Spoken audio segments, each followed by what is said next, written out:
Jusqu'ici, nous avons seulement travaillé avec un seul workflow, celui basé sur la mise en page, dans lequel les rédacteurs ouvrent le .indd avec InCopy. Nous allons maintenant parler du workflow InCopy à base d'affectation. Ce workflow a un avantage par rapport à celui que nous avons utilisé jusqu'ici.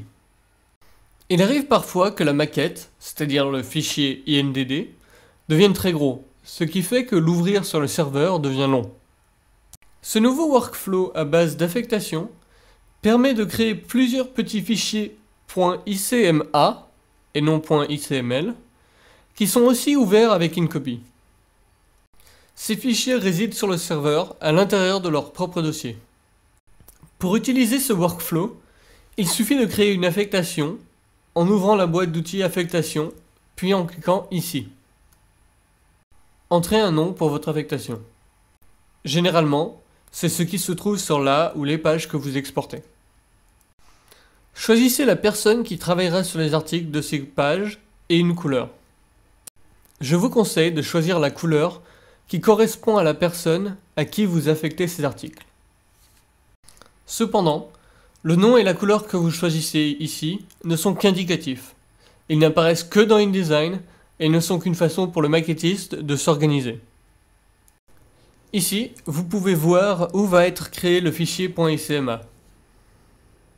Pour rendre les choses simples, ce fichier devrait être mis dans un sous-dossier du magazine actuel.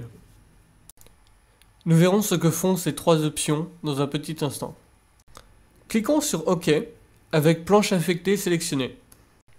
Maintenant, vous pouvez glisser-déposer des articles sur l'affectation pour que la personne à qui vous affectez ces planches puisse travailler dessus.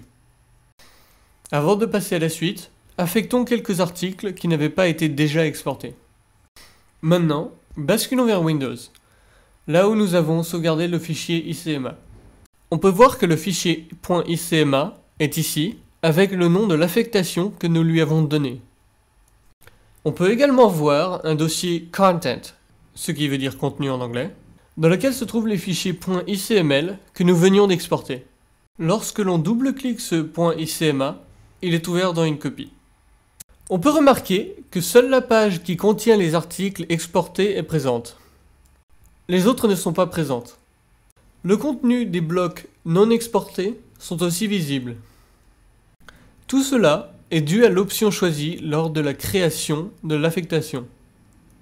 Dans InDesign, nous avions choisi planche affectée, ce qui fait que seules sont affichées les planches contenant des articles qui ont été exportés dans cette affectation.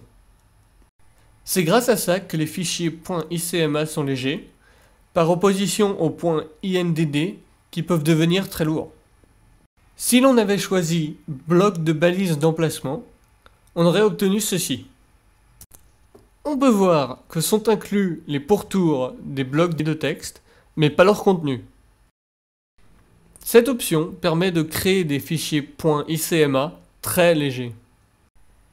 Si l'on avait choisi toutes les planches, on verrait toutes les pages et leur contenu.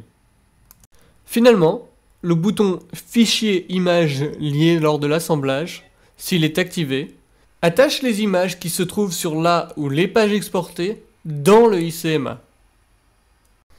Cela rend le fichier plus lourd, mais vous n'avez pas besoin de vous soucier de si le fichier image est bien présent sur le serveur.